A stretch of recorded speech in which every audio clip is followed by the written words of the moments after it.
Hello दोस्तों। आज 18 तारीख है जून और 2026। अभी रात का वक्त है। आज एक अच्छी न्यूज़ है कि जो वॉर अमेरिका और ईरान के बीच में हो रहा था उसमें समाधान हो गया। और आज डोनाल्ड ट्रंप ने और ईरानियन प्रेसिडेंट ने दोनों ने एग्रीमेंट साइन किया। तो एक दुनिया के लिए बड़ी अच्छी खबर है, क्योंकि आपने 3.5 महीने पूरी दुनिया ने बहुत सहन किया इसमें। क्योंकि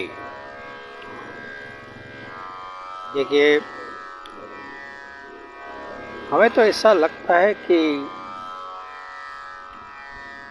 ये जो भी हुआ बहुत अच्छा हुआ, चलो कुछ समाधान तो हो गया।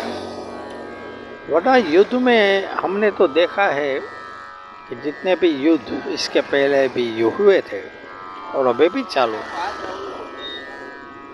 तो उसमें कुछ समाधान होते ही नहीं, मीटिंग करते हैं। लेकिन इसमें मैं डोनाल्ड ट्रंप की प्रशंसा करूंगा आज। तो देखिए, अभी जितने भी न्यूज़ आ रहे हैं सब में ऐसा कहा है कि भाई कौन जीता कौन हारा। देखिए, जब हार जीत का जब सवाल होता है तो गेम तो अच्छी तरह होनी चाहिए। या आपने अच्छी तरह से अभी खेला ही नहीं, तो हार जीत आप कैसे निश्चित कर सकते हैं, पहली बात। दूसरी बात, तो चलो हम ऐसा सोचे कि नुकसान और नफ़ा की बात करते हैं। लेकिन 3.5 महीने में आपने क्या नफ़ा और क्या नुकसान किया, इसमें खर्चा ही बहुत होता है। लेकिन थोड़े विचार इसमें होते हैं, नफ़ा नुकसान की बात भी होती है और हार जीत की बात इसमें होती है। लेकिन मैं ऐसा सोचता हूँ, सब ऐसा कहते हैं कि भाई ईरान की जीत हुई, ईरान ने जिस तरह से डिफेंस किया और विश्व की एक महासत्ता जो कहते हैं कि भाई अमेरिका का कोई मुकाबला नहीं कर सकता, अमेरिका जब अटैक करेगा तो विनाश निश्चित है। लेकिन ऐसा कुछ हुआ नहीं। तो सब ऐसा मानते हैं कि आंकड़े जो भी हो, लेकिन ईरान ने डिफेंस अच्छा किया। अब इसमें मैं थोड़ा अपना विचार रखता हूँ। देखिए, जो समाधान होते हैं, जब आपको पता है कि विश्व में जितने भी युद्ध अभी भी हाल में भी चालू है, जैसे रशिया और यूक्रेन 4 वर्ष से चल रहा है, और इजराइल लास्ट 2 वर्ष आसपास से, पहले गाजा अब लेबनान, और ज़्यादातर वो ईरान पे भी हमले करता है 2 वर्ष से। आप एक बात सोचो, जो युद्ध लड़े जा रहे हैं उसमें कुछ समाधान ही नहीं मिलता है, खर्चा बहुत होता है और नुकसान ही नुकसान है। तो मैं ऐसा सोचता हूँ कि जो डोनाल्ड ट्रंप ने जो सोचा है कि भाई समाधान कर लेते हैं, ऐसा समाधान जो कभी हो ही नहीं सकता। जब हाल में जो ईरान में खामेनी के पोते अभी सब संभाल रहे हैं, उसके बेटे, लेकिन ये मुद्दा अमेरिका के साथ यूरेनियम के बारे में तो पहले भी चल रहा था और उसने पिताजी ने सब अटेंड किया था और मीटिंगें भी तो हो रही थी, लेकिन बाद में युद्ध हुआ और उसके पिताजी को मार दिया। अब जिस देश के साथ आपको समाधान करना है, उस देश के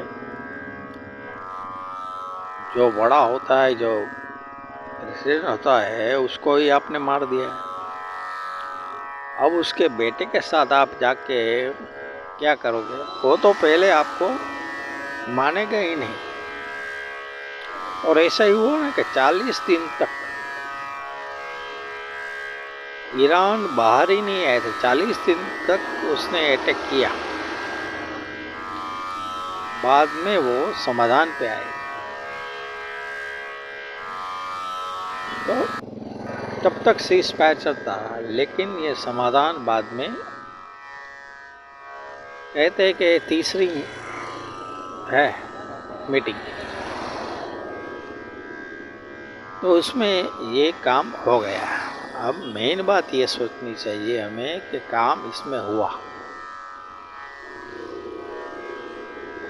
तो इन शॉर्ट में आप समझ गए, जिसके साथ समाधान करना है उसके पिता को ही आपने मार दिया है।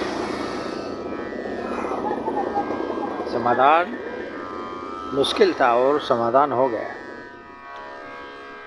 अब दूसरी बात सोचो कि जब युद्ध ज़्यादा ये लोग पुराने जो भी चालू है उसमें ज़्यादा चल रहा है, तो 3.5 महीने में ही वो बाहर निकल गए।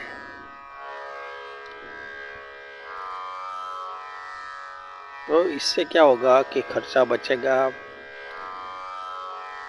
और शांति।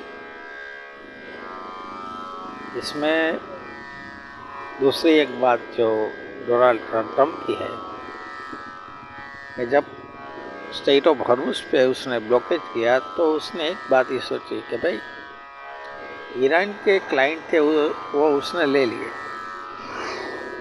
तो ईरान जिससे ऑयल बेचता था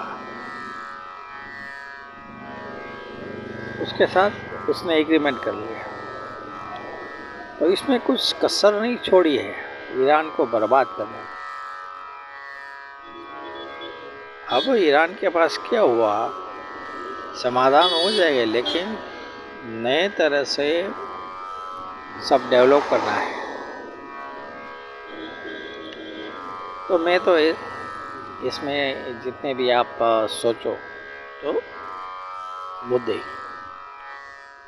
तो इसमें लंबा हम खींच सकते हैं, लेकिन मेन चीज़ हुई समाधान हुआ। और जिसे मैं एक ही बात कहता हूँ कि अमेरिका का इसमें फ़ायदा बहुत है। और दूसरी बात, विश्व में शांति हो जाए, विश्व शांति से कुछ व्यापार वगैरह करेगा। अब जहाँ पे देखिए कई ऐसी जगह होती है जहाँ पे डिस्प्यूट बहुत हो जाते हैं और जहाँ पे युद्ध लड़ जाते हैं। तो ये एक प्रकार का, मैं तो ऐसा ही समझता हूँ कि विनाश, आप कह रहे हैं कि एक प्रकार का विनाश हुआ, लेकिन विनाश नहीं है, ये एक प्रकार का क्रिएट भी है। इन फ्यूचर में अब वहाँ पे अच्छी तरह से डेवलपमेंट हो सकेगी, ऐसे कई विचार हैं।